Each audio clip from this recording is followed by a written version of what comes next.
আসসালামু আলাইকুম, সবাই কেমন আছেন? তো বন্ধুরা, আজকে একটা গুরুত্বপূর্ণ তথ্য শেয়ার করব। আশা করি সবার ভিডিওটা ভালো লাগবে এবং সচেতন হওয়ার মতো বিষয় থাকবে। সবাই ভিডিওটা শেয়ার করে দিবেন বেশি বেশি, যেন সবাই দেখতে পারে।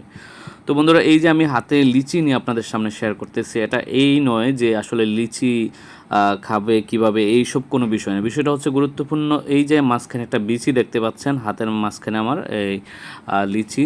তো এই লিচির এই বিচিটা নিয়ে আজকে কথা বলবো। তো দেখেন বন্ধুরা, আমরা যেহেতু এখন লিচি সিজন, তো এখন আমরা সকল বাসাতেই যার যার টপিক অনুযায়ী সে বিভিন্ন রকম লিচি বাসায় কিনে এনে বাচ্চাদেরকে দেয় বা নিজেরা খায়।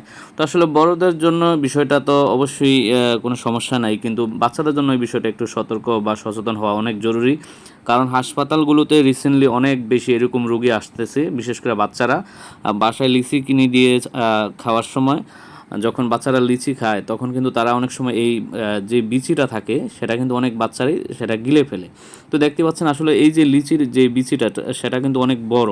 তো এটা যখন আসলে একটা মানুষের গলায় গিয়ে বিঁধে তো মানে বাজে, তখন কিন্তু সেই মানুষটার কী অবস্থা হয়। আর সেটা যদি হয় ছোট বাচ্চারা, তখন কিন্তু খুবই একটা খারাপ সিচুয়েশন তৈরি হয়। তো সেই বিষয়টাই আমি আপনাদেরকে বলবো যে হাসপাতালে আসলে চাকরি করার সুবাদে এরকম অনেক বাচ্চা দেখেছি যারা লিচি খেয়েছে, খাওয়ার পর বাচ্চাদের গলায় লিচি আটকিয়ে বাচ্চাদেরকে নিয়ে আসছে, কিন্তু আমাদের এখানে অনেক সময় এটা বের করা সম্ভব হয়নি। তখন দেখা গেছে নাক কান গলা ডাক্তারের কাছে পাঠানো হয়েছে, বা অনেক রকম ঝামেলা হয়েছে, অনেক বাচ্চাদের ক্ষতিও হয়ে গিয়েছে।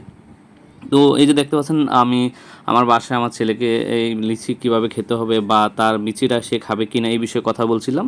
তো তখন একটু ছোট্ট করে একটা ভিডিও আমি শেয়ার করলাম যে আসলে বাচ্চাদেরকে এই বিষয়টা অবশ্যই সতর্ক করতে হবে যে লিচি খাবে, কিন্তু লিচির বিচিটা যেন কোনোভাবেই সে মুখে না দেয়, এটা উপর থেকে খেয়ে ফেলে দিতে হবে। আসলে লিচির এই বিচি গলায় আটকিয়ে অনেক বাচ্চাদের কিন্তু ক্ষতি হয়েছে, অনেক বড় বড় মারাত্মক ঘটনা হয়েছে। সেগুলো আপনাদের সামনে মাঝে মাঝে আমি শেয়ার করব। তো আজকের ভিডিওটা আসলে মূলত এই কারণেই শেয়ার করলাম যেন আপনারা সবাই সচেতন হতে পারেন, সাবধান হতে পারেন। আর এটা আমার নিয়মিত এই পেজে ভিডিও দেখতে পেজে ফলো করে সঙ্গে থাকুন। ভালো থাকেন, সুস্থ থাকেন।